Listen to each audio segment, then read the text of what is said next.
की सच्चाई, सच छुपने नहीं देंगे। नमस्कार, गुड इवनिंग। आज एक विशेष फेसबुक लाइव में आपका स्वागत है। मैंने कहा था कि इतवार को 2 बजे बातचीत करने के अलावा जिस दिन कोई बड़ी घटना होगी उस दिन हम इस पे बात करेंगे। 5 अगस्त का दिन, पूरे देश का ध्यान अयोध्या के मंदिर पे था। मेरा ध्यान एक दूसरे मंदिर पे था। ये दिल्ली में हमारे न्याय का जो मंदिर है, जिसे हम सर्वोच्च न्यायालय कहते हैं, सुप्रीम कोर्ट कहते हैं, वो भी मंदिर है। न्याय का मंदिर है इस देश का सबसे बड़ा। तो न्याय के मंदिर पे मेरा ध्यान था, क्योंकि उसमें कल और आज 2 बहुत अभूतपूर्व सुनवाई हुई है।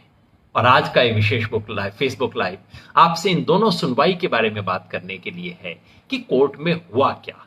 आमतौर पे कोर्ट पे जो बातें होती हैं इतना कानूनी लैंग्वेज में होती हैं कि हम भी सोचते रह जाते हैं, पता नहीं क्या कहा, क्या मामला था, पता नहीं क्या तकनीकी पेच था।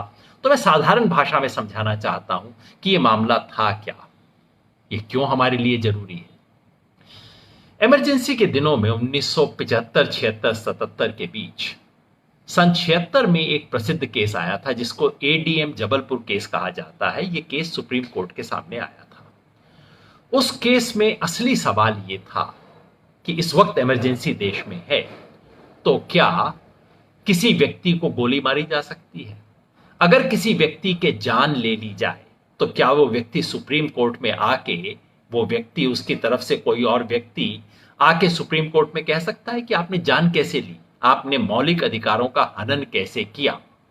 ये मामला सुप्रीम कोर्ट के सामने आया था और दुर्भाग्यवश उस वक्त सुप्रीम कोर्ट ने फैसला दिया था कि हां, इमरजेंसी है, ऐसे में किसी भी फंडामेंटल राइट्स का कोई महत्व नहीं है और इसे छीना जा सकता है। भारत के सुप्रीम कोर्ट के इतिहास में एडीएम जबलपुर को एक तरह का धब्बा माना जाता है। जब भी कानून की पढ़ाई होती है, लोग याद दिलाते हैं कि एडीएम जबलपुर जैसा मामला तो नहीं हो जाएगा कहीं पे। प्रशांत भूषण के बारे में जो सुनवाई चल रही है, ये सुनवाई उतनी ही महत्वपूर्ण है जितना एडीएम जबलपुर वाला केस था। ये केस प्रशांत भूषण पे नहीं है, ये केस आप पे और मुझ पे है। इस देश के हर नागरिक पे है जो अपनी आवाज खोलता है, जो अपना मुंह खोलता है, जो सच को सच कहता है, झूठ को झूठ बोलता है, जैसे मैं इस वक्त आपके सामने बोल रहा हूं। आप भी अपनी तरफ कहीं बोलते होंगे। देश का जो नागरिक खुल के बोलता है उसको इस केस के बारे में ध्यान से देखना चाहिए, क्योंकि प्रशांत भूषण केवल नाम है। ये केस इस देश के हर ऐसे व्यक्ति के बारे में है जो कि सच्चाई को, जो न्याय को, जो स्वतंत्रता को, अभिव्यक्ति को और सुप्रीम कोर्ट की गरिमा को महत्व देता है। आप जानते हैं इनके बारे में 2 केसेस हैं, मैं पहले आपको बता चुका हूं। ये 2 अलग अलग केसेस हैं जो एक साथ अचानक उठाए गए हैं। एक केस है जो 2009 में शुरू हुआ था, जिसके बारे में मैं विस्तार से पहले आपको बता चुका हूं। ये केस 2012 तक चला और फिर अचानक सुप्रीम कोर्ट ने पिछले हफ्ते फैसला किया इसकी सुनवाई करने का। और दूसरा केस है 27 और 29 जून को 2 ट्वीट प्रशांत भूषण जी ने किए थे, जिसका सुप्रीम कोर्ट ने अचानक संज्ञान लिया और उसके बारे में बातचीत शुरू हो गई। आपको ध्यान ही होगा, इसके बारे में मैं 4-5 सवाल पहले भी उठा चुका हूं। नंबर 1 कि जब पूरा सुप्रीम कोर्ट इस वक्त कह रहा है कि हम केवल मोस्ट अर्जेंट मामलों को ही सुनेंगे और इतने बड़े बड़े मामलों को सुन नहीं रहा, ऐसे में अचानक 2 ट्वीट और 8 साल पुराना केस कैसे याद आ गया?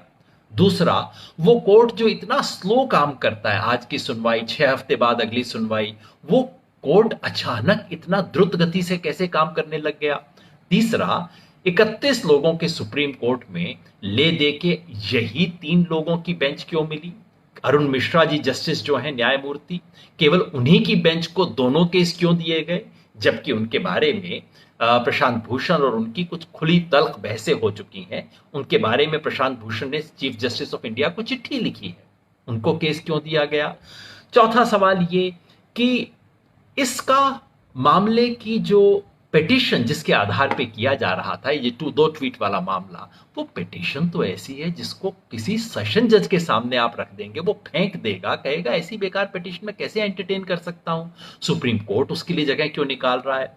ये सब सवाल मैंने पहले उठाए थे, बताए थे, लेकिन सुप्रीम कोर्ट ने फैसला किया है कि संज्ञान लेगा, सुप्रीम कोर्ट ने फैसला किया सुनवाई होगी। तो कल और आज इन दोनों मामलों की सुनवाई हुई है। कल यानी कि 4 अगस्त को पुराने वाले मामले की सुनवाई हुई जो 2009 में शुरू हुआ था। प्रशांत जी ने तहलका मैगजीन को एक इंटरव्यू दिया था जिसमें उन्होंने कहा था कि तब से उससे पहले जो 16-17 जज आए थे उनमें से आधे कम से कम करप्ट हैं। और दूसरा मुकदमा जो एसएमएस वाला था उसकी सुनवाई आज हुई। कल की सुनवाई में हुआ क्या उसके बारे में काफी लोगों के मन में संदेह है, क्योंकि कल बड़ी अद्भुत बात हुई। इस केस के अंदर कुछ भी बात साधारण नहीं हो रही, बड़े अनोखे काम हो रहे हैं। केस में सुनवाई हो रही है वेबसाइट के जरिए, जो कि सब जगह पे आजकल हो रहा है। ऑनलाइन सुनवाई हो रही है, प्रत्यक्ष कोर्ट तो खुला नहीं है। लेकिन उस ऑनलाइन सुनवाई में, वैसे ही ऑनलाइन सुनवाई में बहुत कम लोगों को इजाजत होती है, केवल जो पक्ष हैं, फिर उसके बाद जो उनके वकील हैं और कुछ थोड़े से मीडिया के लोगों को उसके अंदर अनुमति होती है।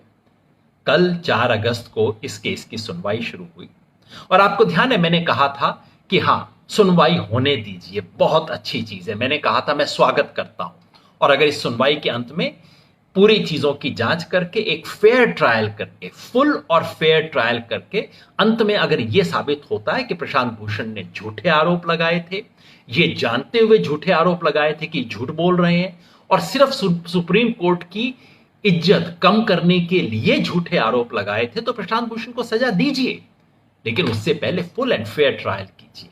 प्रशांत भूषण ने जो एफिडेविट में लिख के दिया है उन पे बात हो। उन्होंने, प्रशांत भूषण ने कहा कि ठीक है, आप कहते हैं मैं अनर्गल आरोप लगाता हूं। उन्होंने 18 में से 8 जजों, सुप्रीम कोर्ट के चीफ जस्टिस उस जमाने तक के थे जो 1991 से 2010 के बीच में थे, उनके बारे में लंबा हलफनामे 3 दिए थे, सब कुछ था, इस पे चर्चा हो जाए। लेकिन वो हुआ नहीं, कुछ अजीब हुआ। कल जब चर्चा शुरू हुई तो माननीय अरुण मिश्रा जी, जो उस बेंच को हेड कर रहे थे, उन्होंने चर्चा शुरू होते ही प्रशांत जी के जो वकील राजीव धवन जी, बहुत वरिष्ठ वकील हैं, सुप्रीम कोर्ट के सबसे वरिष्ठ वकीलों में से एक हैं, उनसे कहा मैं आपसे अलग से बात करना चाहता हूं। और वेबसाइट, वो जो पूरा हियरिंग होती है, जूम कॉल या जिसके भी थ्रू होता होगा, उसको म्यूट कर दिया गया। ओपन हियरिंग का नियम है। ओपन हियरिंग किस लिए होती है? ताकि पीछे से कुछ बातचीत ना हो, जो हो जनता के सामने हो, कोर्ट में हो, खुले कोर्ट में हो। बिल्कुल ये मर्यादा है कोर्ट की। और वहां हुआ क्या? जूम को म्यूट कर दिया गया और फिर जज साहब की तरफ से, और वो बोलते जा रहे, राजीव धर्म बोल रहे हैं लेकिन उनका तो फोन म्यूट है। फिर उनको मैसेज गया कि आप अपना फोन उठाइए, जज साहब आपसे बात करना चाहते हैं। तो खुला कोर्ट चुप बैठा है, जूम है, वहां पे सब कुछ म्यूट किया हुआ है और जज साहब फोन पे बात कर रहे हैं। क्या बात कर रहे हैं ये बात तो राजीव धवन ही बता पाएंगे। लेकिन कल जो प्रशांत भूषण जी का शाम को बयान आया, उससे ऐसा लगता है कि जजेस की तरफ से ऐसा इशारा किया जा रहा था कि तुम माफी मांग लो, माफी मांग लो, बिना शर्त माफी मांग लो, तो हम इस केस को बंद करने को तैयार हैं। ऐसा मेरा अनुमान है प्रशांत जी का स्टेटमेंट पढ़ने के बाद। लेकिन ये सही बात तो प्रशांत जी या राजीव धवन ही बता पाएंगे कि क्या बात हुई थी। लेकिन मामला ले दे के कुल माफी का था, ये हम इसलिए जानते हैं क्योंकि उसके बाद तरुण तेजपाल, जो कि दूसरे व्यक्ति जिन पे केस चल रहा था, उन्होंने बिना शर्त माफी मांग ली। लेकिन प्रशांत भूषण तो प्रशांत भूषण है, उन्होंने माफी नहीं मांगी। प्रशांत भूषण ने कहा, हां मैं इतना कहने को तैयार हूं कि अगर मेरे कहने से उन पुराने जजेस जो ज्यादातर अब नहीं रहे हैं, उनमें से जो हैं या उनके परिवार वालों को अगर कष्ट पहुंचा हो तो मुझे इसका खेद है कि उन्हें कष्ट पहुंचा। लेकिन प्रशांत भूषण ने ना तो ये कहा कि मैं माफी मांगता हूं, ना उन्होंने कहा कि मैंने सर्वोच्च न्यायालय की अवमानना की, ना ही उन्होंने अपने एफिडेविट में जो कुछ कहा उसका एक शब्द भी वापस लिया। तो यह मामला और खिंचा। फिर सुप्रीम कोर्ट ने दोबारा उसकी सुनवाई शुरू की।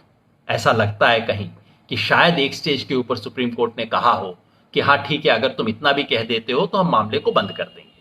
शायद, मैं नहीं जानता, ऐसा स्टेटमेंट पढ़ के अनुमान लगता है। इसकी पूरी सच्चाई आनी चाहिए क्योंकि ये बातें खुले कोर्ट में होनी चाहिए थी। इसमें क्या छुपी हुई बात है?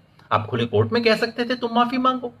ये बंद लिफाफे का जो जूरिस्प्रूडेंस है, ये जो पिछले कुछ समय से चल रहा है, चीजें सील बंद लिफाफे में दी जाएंगी, अब बंद करके म्यूट करके फोन पे अलग से बात होगी, मेरी मोटी बुद्धि के हिसाब से ये तो कोई न्यायिक प्रक्रिया नहीं है। बाकी समझदार लोग हैं, आप में से वकील भी होंगे, आप बेहतर बताएंगे। मेरे विचार से न्याय की प्रक्रिया नहीं है। जो भी हो, इतनी बातचीत के बाद कोई 1-1.25 घंटे तक कोर्ट बंद रहा। मेरे जैसे लोग ढूंढते रहे ट्वीट पे, भाई कुछ पता लगे वहां पे हो क्या रहा है।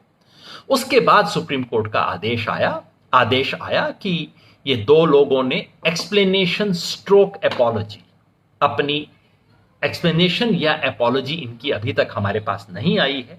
जब आएगी तब हम विचार करेंगे। अगर हमें स्वीकार नहीं हुई तो हम मामले की पूरी सुनवाई करेंगे। यानी कि फैसला लटका हुआ है। मेरी समझ के हिसाब से प्रशांत जी ने जो कहा वो खैर एपोलॉजी तो नहीं है। अगर सुप्रीम कोर्ट उससे संतुष्ट है तो बहुत अच्छी बात है, पर अगर उससे संतुष्ट है तो भाई 8 साल पहले वाला मामला उठाया ही क्यों था? ये तो प्रशांत भूषण ने अपने एफिडेविट में सब बातें लिख रखी थी, इसमें क्या नई बात है? तो अगर सुप्रीम कोर्ट संतुष्ट होता है तो मामला वहीं के वहीं बंद हो जाएगा। जैसे मिस्टीरियसली खुला था वैसे मिस्टीरियसली बंद हो जाएगा, और लोगों के मन में कहीं ना कहीं शंका रह जाएगी कि प्रशांत भूषण ने एफिडेविट में ऐसी कुछ बातें लिखी थी जिसे खोलने से सबको डर था। और शांति भूषण जी ने भी एक एफिडेविट दे रखा है बंद लिफाफे में कि आप इसको खोलिए। तो कहीं ना कहीं लोगों के मन में ये शंका रहेगी कि प्रशांत भूषण ने एफिडेविट में जो लिखा है उसकी खुली चर्चा और खुली सुनवाई में लोगों को संकोच है।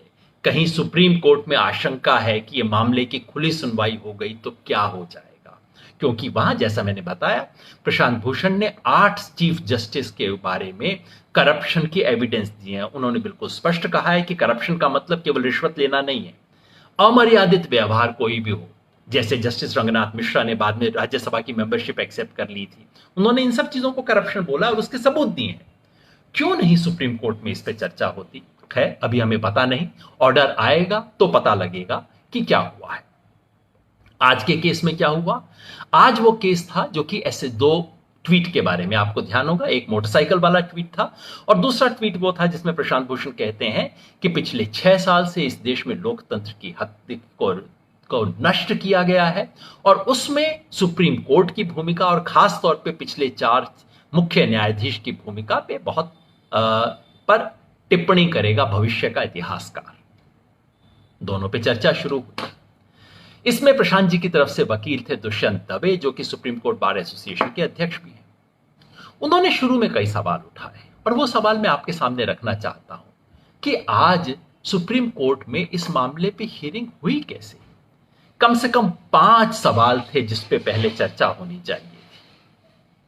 पहला, जो दुष्यंत दवे जी ने शुरू में ही उठाया कि यह केस तो आपके सामने आना ही नहीं चाहिए था, क्योंकि नियम यह है कि कंटेम्प्ट लॉ के तहत अगर मान लीजिए मैं किसी व्यक्ति के खिलाफ कहूं कि उसने न्यायालय की अवमानना की है और मैं मुकदमा उठा के लगा दूं सुप्रीम कोर्ट में, तो मुकदमा नहीं हो सकता, क्योंकि सबसे पहले अटॉर्नी जनरल के पास जाएगी। अटॉर्नी जनरल उसकी जांच करेंगे और कहेंगे कि हाँ ये मामला कुछ गंभीर लगता है। फिर न्यायाधीश के पास जाएगा कि अब आप इसके ऊपर विचार कीजिए। ये तो अटॉर्नी जनरल के पास गया ही नहीं। तो पहला सवाल जो दुष्यंत दवे ने उठाया कि जब ये नियम के विरुद्ध है, कानून के विरुद्ध है, बिल्कुल स्पष्ट कंटेम्प्ट के लॉ में लिखा हुआ है कि अटॉर्नी जनरल के पास जाए बिना ये केस आ नहीं सकता, तो आपने इसका संज्ञान कैसे ले लिया? या तो आप स्वतः ही संज्ञान लेते हुए बिल्कुल एक अलग मामला होता, या अटॉर्नी जनरल के रूट के थ्रू आए। ये दोनों चीज कैसे हो सकती हैं? क्योंकि उन्होंने स्पष्ट रूप से कहा कि हाँ इस पिटीशन के ऊपर हम स्वतः संज्ञान ले रहे हैं। कैसे हो सकता है? पता नहीं जजेस साहब ने क्या जवाब दिया, मुझे तो कम से कम पता नहीं लगा, लेकिन मैं तो कोई सुन नहीं रहा था, मैं तो केवल ट्वीट पढ़ रहा था लाइव लॉ के और बार एंड बेंच के, जिससे पता लगता है कि क्या कुछ कार्रवाई हो रही थी। जो भी हो, जजेस ने इस बात को नजरअंदाज